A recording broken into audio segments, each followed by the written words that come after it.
La majorité des personnes ne travaillent moins de 35 heures, travaillent en moyenne 30 heures, avec des plages horaires de plus de 10 heures. C'est bien sûr, c'est pas ça qu'on veut, nous. Mais donc, surtout une fréquence qui ne leur permet pas d'aller chercher du travail ailleurs pour trouver mieux. Et en plus, c'est ce qu'on appelle les horaires en coupure, qui leur permet juste de rester dans le magasin à partir de 8 heures et d'être à la disposition de l'employeur jusqu'à 20 heures. Mais nous, ce qu'on veut, c'est porter ce débat-là. Donc ce débat-là, on veut que nous, en tant que syndicat, on le porte, et on aimerait que c'est dans la campagne, plutôt que de discuter, je dirais, de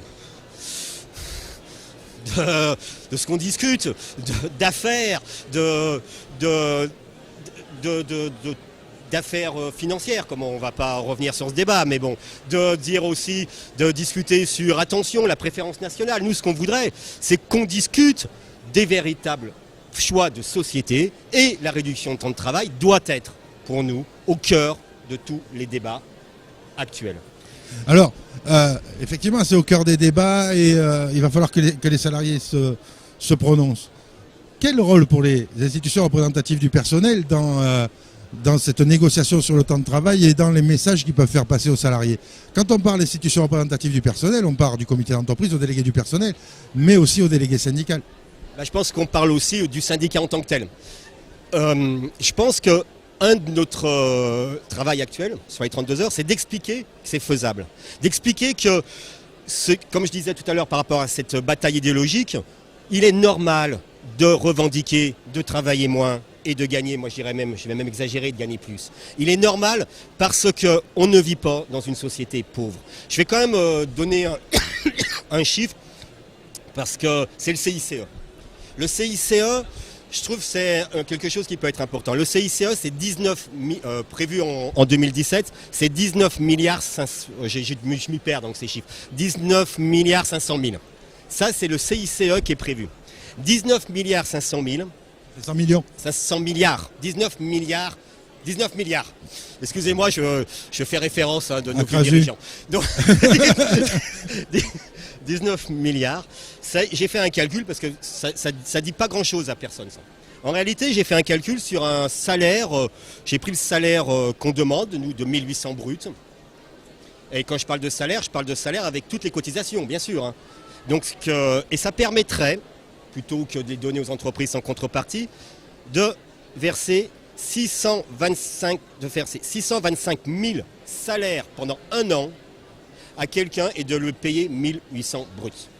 Toute charge, enfin pas charge, toute cotisation comprise, y compris ce qu'on appelle les cotisations salariales et les cotisations patronales. Voilà ce chiffre. Quelle est l'analyse par la CGT de l'utilisation du CICE?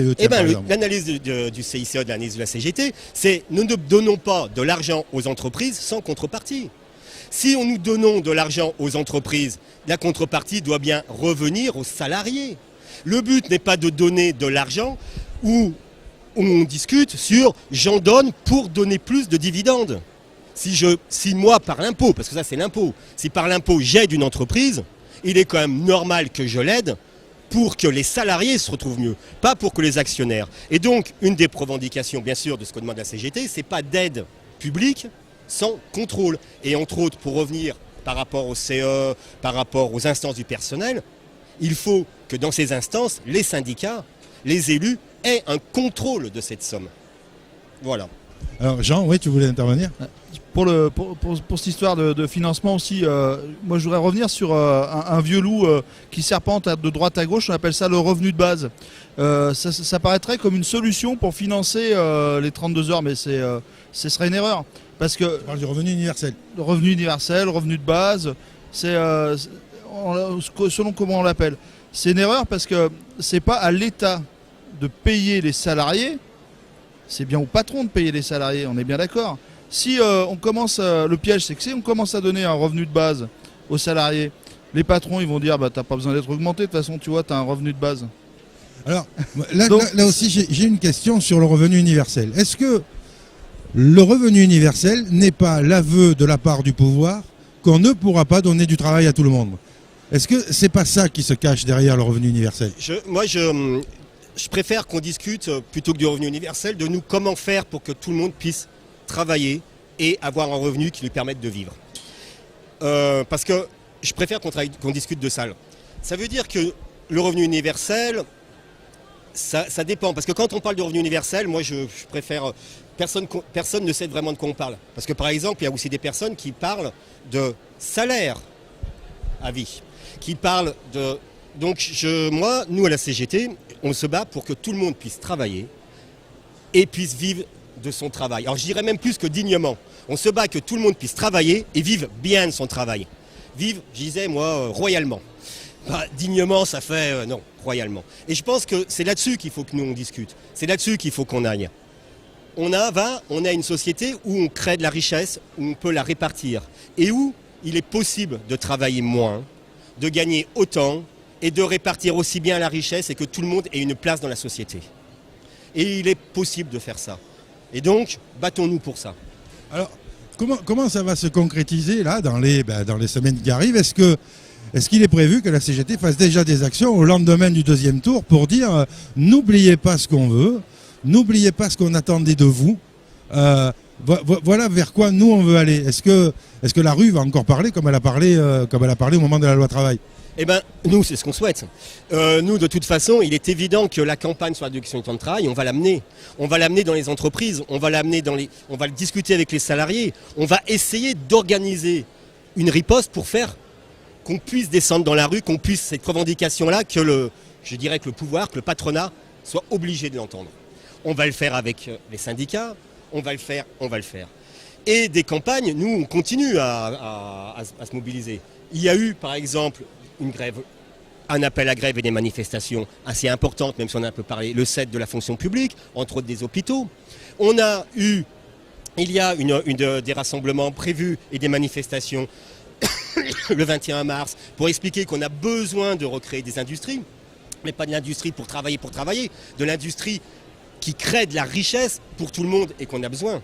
Donc, il est évident qu'on va, nous, se battre. Nous, on va mener des campagnes, et c'est ce qu'on commence à faire, pour expliquer qu'on peut revendiquer pour une société autre, que les salariés peuvent mieux vivre, et que la seule perspective qu'on nous propose n'est pas uniquement de se tuer à notre tâche de travail.